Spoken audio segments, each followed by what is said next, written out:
Depuis vos différentes maisons, sur vos postes téléviseurs, mesdames et messieurs, vous nous suivez et c'est un grand honneur de vous retrouver cet après-midi afin de vous mettre au parfum de l'actualité.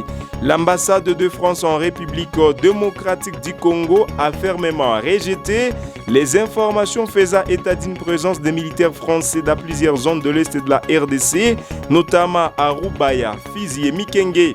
La coalition C64 regroupant plusieurs partis et figures de l'opposition congolaise a annoncé l'organisation d'une marche populaire nationale prévue le 8 juillet prochain.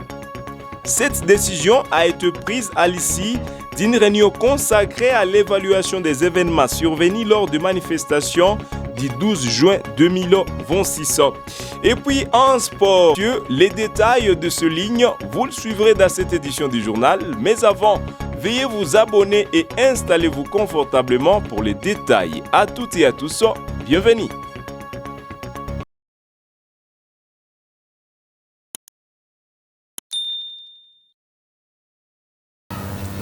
Depuis un certain temps, des informations faisant état de la présence militaire française en République démocratique du Congo circulent sur la toile. L'ambassade de France en République démocratique du Congo a fermement rejeté les informations faisant état d'une présence de militaires de nationalité française dans plusieurs zones de l'Est de la RDC, notamment à Rubaya, Fizi ainsi que Mikenge. Ces reportages nous en parlent plus. L'ambassade de France en République démocratique du Congo a fermement rejeté les informations faisant état d'une présence des militaires français dans plusieurs zones de l'est du pays, notamment à Rubaya, Fizi et Mikenge. Dans un message publié sur le réseau social X, la représentation diplomatique française a assuré qu'aucune force militaire française n'est actuellement déployée dans ces localités ni dans aucune autre partie de l'est de la RDC. Elle qualifie ces affirmations de fausses et dénuées de fondement. L'ambassade estime que la répétition de certaines images et récits sur les réseaux sociaux ne constitue pas une preuve de leur authenticité. Elle appelle ainsi à la prudence face aux informations relayées sans vérification préalable. Paris a par ailleurs réaffirmé son attachement à la souveraineté et à l'intégrité territoriale de la RDC. La France maintient également sa position en faveur du retrait des forces rwandaises présentées sur le territoire congolais et rejette toute interprétation contraire à ces déclarations officielles. En mission humanitaire, dans la province du Haut-Ouélé, la ministre d'État aux Affaires sociales a échangé avec les épouses de militaires. Un moment d'écoute, d'encouragement et de reconnaissance envers celles qui accompagnent au quotidien nos vaillants hommes en uniforme. Suivez.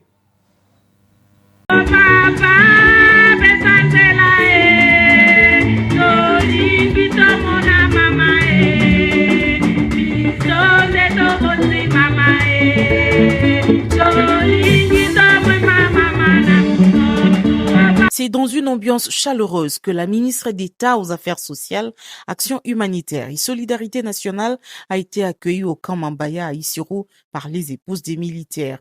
En mission humanitaire dans la province de Haut-Ouélé, F. Bazaïba a tenu à rencontrer ces femmes auxquelles la nation doit une profonde reconnaissance.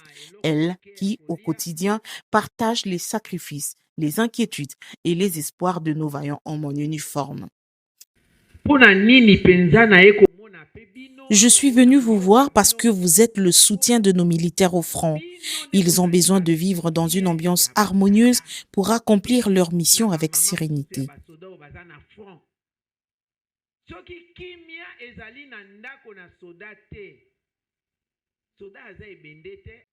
Soyez fiers, vous qui avez choisi d'épouser des militaires. Même s'il existe parfois des difficultés, vos enfants bénéficieront d'une éducation et des valeurs qui leur permettront d'avancer dans la vie.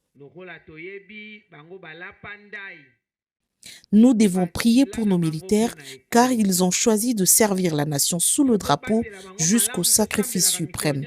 Leur engagement mérite notre respect, notre soutien et notre reconnaissance. Cette rencontre aux allures d'un véritable dialogue a permis à ces héroïnes de l'ombre d'exprimer avec franchise et sincérité les préoccupations qui rythment leur quotidien. Je remercie beaucoup Madame la ministre pour cette visite, car après avoir tout perdu, nous avons perdu espoir.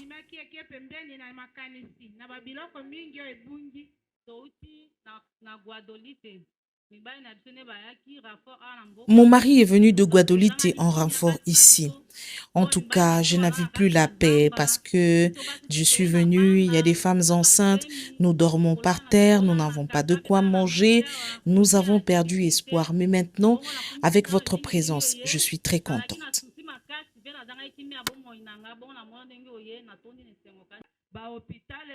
Nos hôpitaux manquent des matelas, des médicaments. Nos enfants doivent aussi aller à l'école. Je suis veuve, mon mari m'a laissée avec des enfants, mais malheureusement, je ne reçois rien de sa part. À l'écoute de leurs doléances, Eve Bazaïba a promis de porter leur voix auprès des autorités compétentes afin que chaque préoccupation trouve une réponse appropriée. Sur place, elle a également remis au nom du chef de l'État Félix Tshisekedi et du gouvernement une enveloppe ainsi que des vivres destinés à répondre aux besoins les plus urgents des familles. Avant de quitter le camp Mambaya, la ministre d'État a rendu visite aux militaires blessés internés à l'hôpital militaire, leur apportant un message de réconfort, de solidarité et de soutien de la nation. La coalition C64, article 64 de la Constitution congolaise, regroupa plusieurs partis et figures de l'opposition congolaise, a annoncé l'organisation d'une marche populaire nationale prévue le 8 juillet 2026. La coalition C64, regroupant plusieurs partis et figures de l'opposition congolaise, a annoncé l'organisation d'une marche populaire nationale le 8 juillet prochain. Cette décision a été prise à l'issue d'une réunion consacrée à l'évaluation des événements survenus lors de la manifestation du 12 juin. Selon les responsables de cette plateforme, cette mobilisation vise à dénoncer ce qu'ils considèrent comme des dérives dans la gestion du pays. Ils affirment vouloir porter les revendications de nombreux citoyens mécontents de la situation politique et sécuritaire actuelle. À Kinshasa, les organisateurs prévoient un rassemblement qui devrait converger vers le palais de la nation. Cette marche se veut un signal fort adressé aux autorités en place et particulièrement au chef de l'État.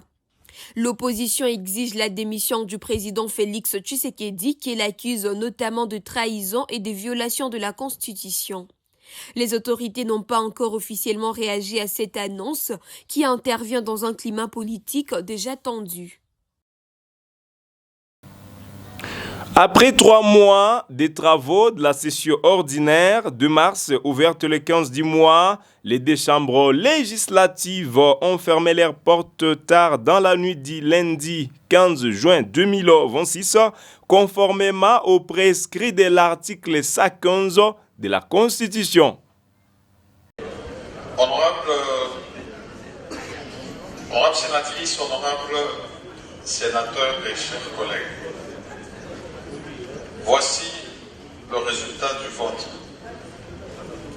Sur 109 sénateurs qui composent le Sénat, 89 ont pris part au vote. 89 ont voté oui. Aucun n'a voté non. Aucun n'a voté abstention.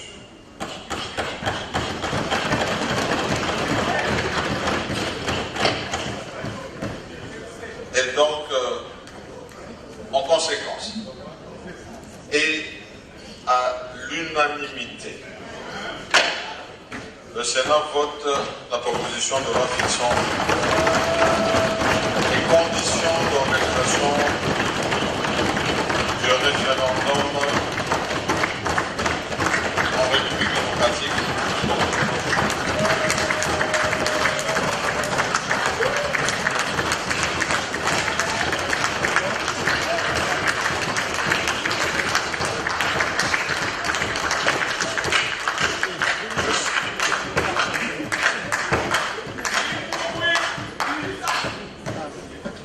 Cela, effectivement, mérite d'être applaudi.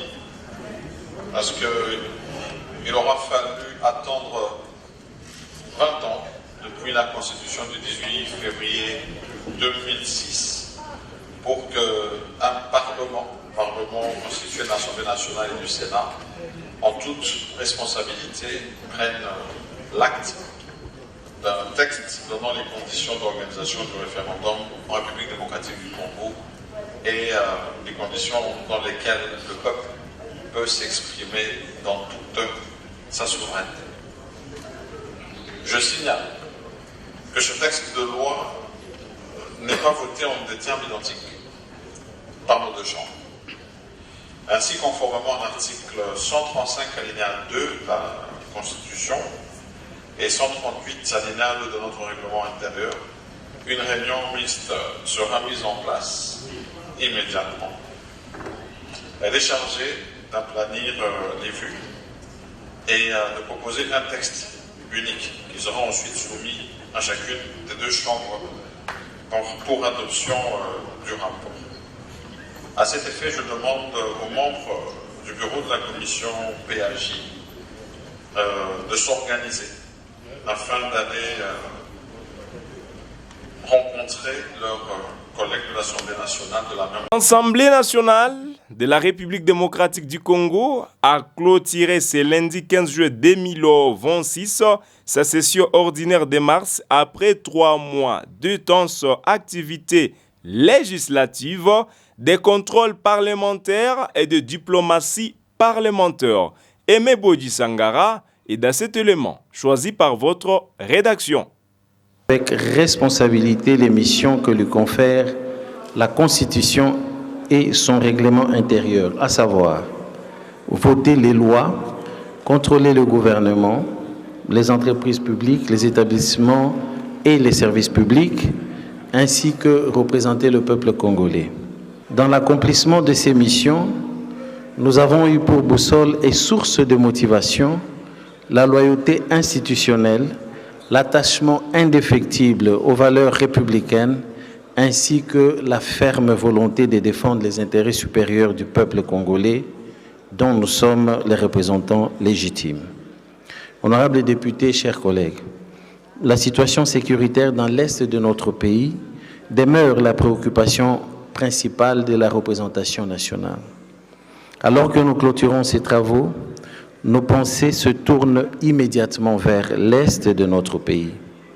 L'agression rwandaise avec son groupe terroriste de l'AFC M23, les massacres odieux commis par les terroristes de l'ADF continuent de faire couler beaucoup de sang de nos compatriotes.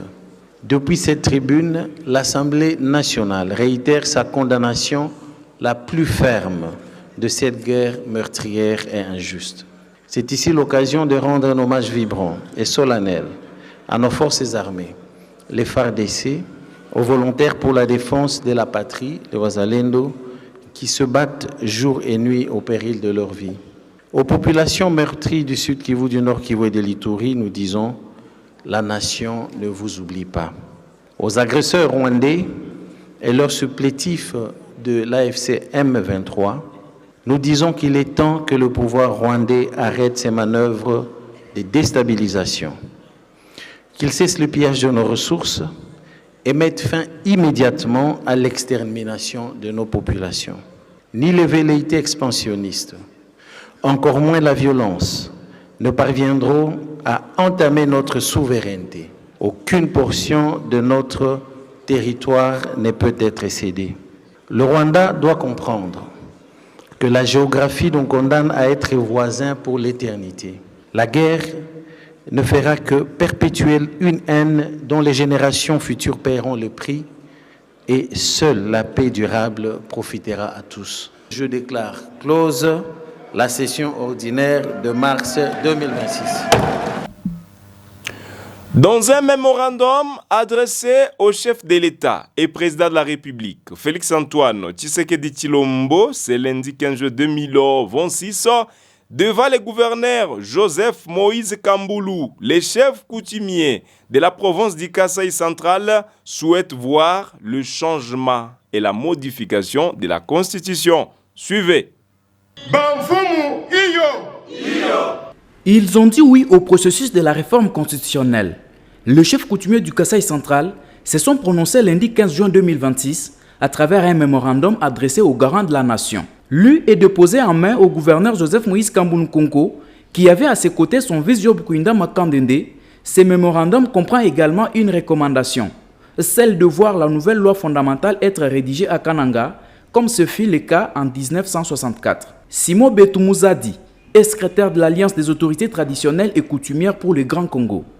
Excellence, le vénérable chef coutumier, sommes tous mobilisés comme un seul homme et très déterminés pour vous soutenir en vue de présenter au peuple congolais une loi fondamentale qui répond mieux aux aspirations de notre souverain primaire afin de restaurer un état de droit et l'instauration de l'unité nationale. Les autorités coutumières de la province du Kasaï central souhaitent que les assises de la révision constitutionnelle se fassent dans la province du Kasaï central. À cœur joie, le gouverneur Kambouloukonko Joseph Moïse a promis de transmettre ces documents au chef de l'État Félix Antoine Tshisekedi Tshilombo. Cet acte prouve à suffisance que toute la province du Kasaï central est dans la vision du chef de l'État et est déterminée à accompagner le processus du changement de la Constitution. Ce mémo arrivera au chef de l'État. Je crois qu'il fera droit à votre requête, celle de voir l'équipe qui va être chargée de la rédaction de la nouvelle Constitution appelée ici pour que cela se passe là où on avait rédigé la première Constitution, dans la salle Loulabour, qui est déjà aujourd'hui bien rénovée. Notons que cette cérémonie s'est déroulée à l'esplanade du building administratif devant le membre du gouvernement provincial, ceux du cabinet du gouverneur, ainsi que d'autres citoyens. Et pour terminer, parlons sport. Mesdames et messieurs, à l'approche du choc face au Portugal, prévu ce mercredi, les sélectionneurs de la RD Congo affichent une sérénité totale. Sébastien Desabre a affirmé ne nourrit aucune crainte face aux favoris du groupe. Suivez. Mesdames et messieurs, c'est avec ces informations sportives que nous terminons cette édition de midi. Rendez-vous ce soir, grand match, grand rendez-vous mondial entre le Portugal et la République démocratique du Congo. N'oubliez pas de faire dans la barre de commentaires vos pronostics, mais également nous vous fixons un grand rendez-vous cet après-midi avec Fisto Kafoupi pour l'édition spéciale du sport.